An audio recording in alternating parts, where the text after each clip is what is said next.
our brothers, the Taliban, we won't comment on them from a political point of view, because that's not the nature of our talk today. But let us comment on them for an accomplishment that they and only they were able to do in the modern world.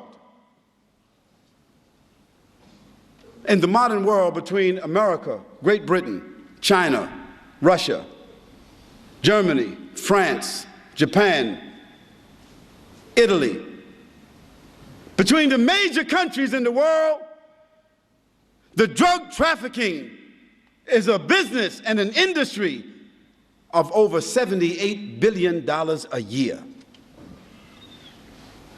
$78 billion a year. Can you imagine what kind of industry it is?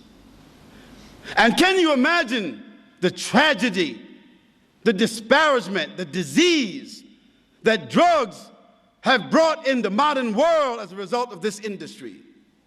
Yet, all of these sophisticated countries have found no solution for the drug problem.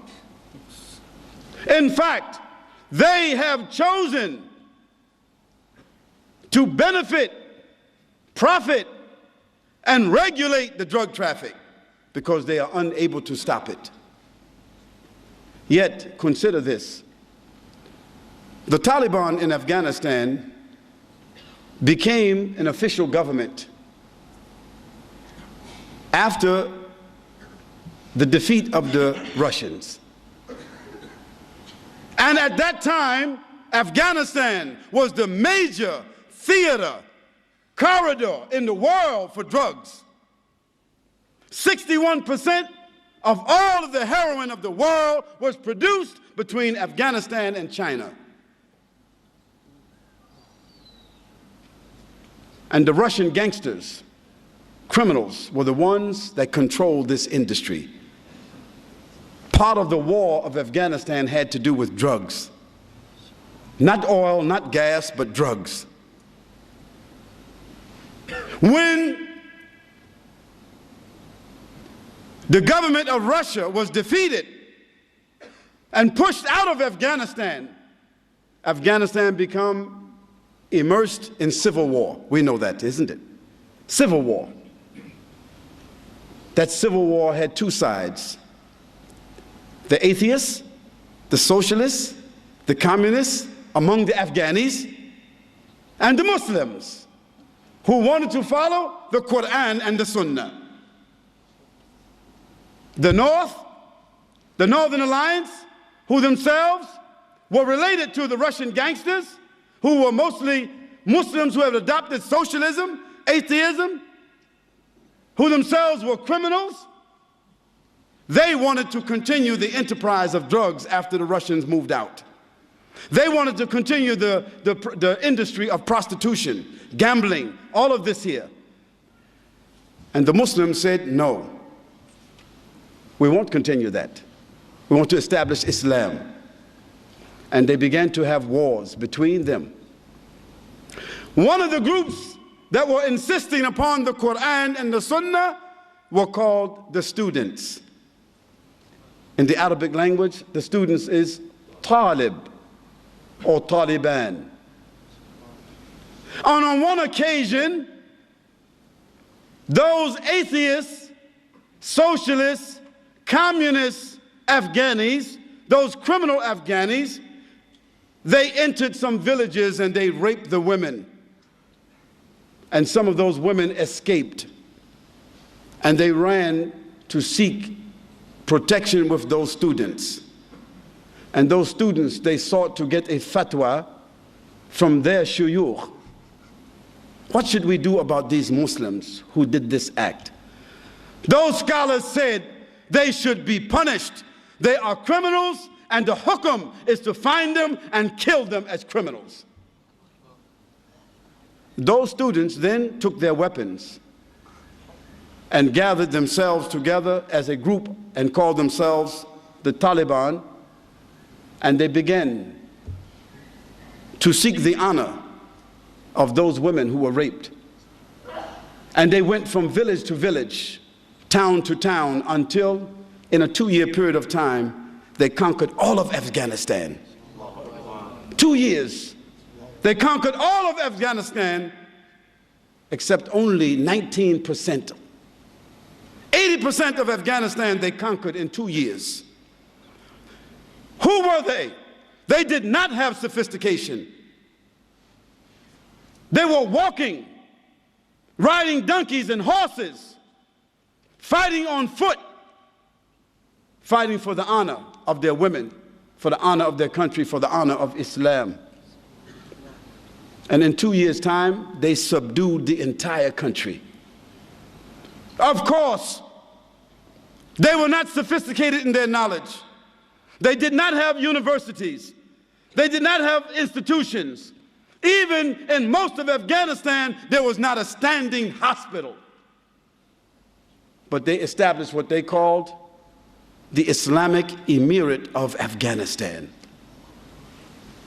The only standing Islamic Emirate in the world at that time. Yes, they were ragtag. They were not sophisticated. But they had honor and love for Allah subhanahu wa ta'ala inside their hearts. And we don't know, as Muslims, we don't know any connection with the Taliban to September the 11th. So let's be clear about that. We don't know, we don't have any evidence or any proof that they had any connection to that, except that they would not give up their brother, Osama bin Laden. We don't make any comments about what happened because we don't know. But we don't indict people without evidence.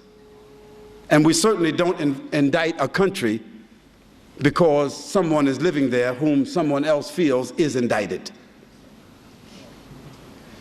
But let me get back to the issue.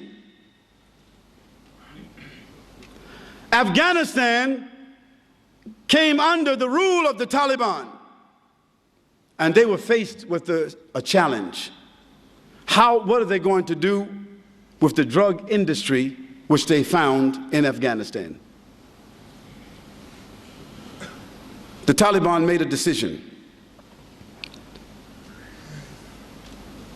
From a point of honor, from a point of morality, a point of dignity and decency, from a point of Sharia, they could not support and allow drug trafficking to exist in Afghanistan. So what did they do? They began to punish those who held drugs, those who sold drugs, and they began to imprison those that used drugs. Then they gave an option to the farmers who were the growers of poppies in Afghanistan, the major crops for drugs, isn't it? They told them, we will give you the land where you are growing the poppies. You take the land, but you must grow another crop. You must grow a different crop. But if you don't grow another crop, then we will bury you on that land. That's the only option they gave them. In a year and a half after the fatwa came about this issue, a year and a half, the drug trafficking and the growing of drugs and the manufacturing of drugs in Afghanistan was 3%. How did an unsophisticated group of students, without government, without sophisticated institutions, how did they do this? How did they eliminate an industry which represented 61% of the source of drugs in the entire world? How did they do that? They did it from their iman. They did it because they were affected by the Quran. They did it because they were affected by the behavior of Muhammad sallallahu alaihi wasallam. And this is why I say, as an example, that Islam, and only Islam, has the properties by which to affect the human being's consciousness, to design and regulate his morals, and even to regulate governments, so that even governments themselves are forced to adhere to rules of decency and dignity.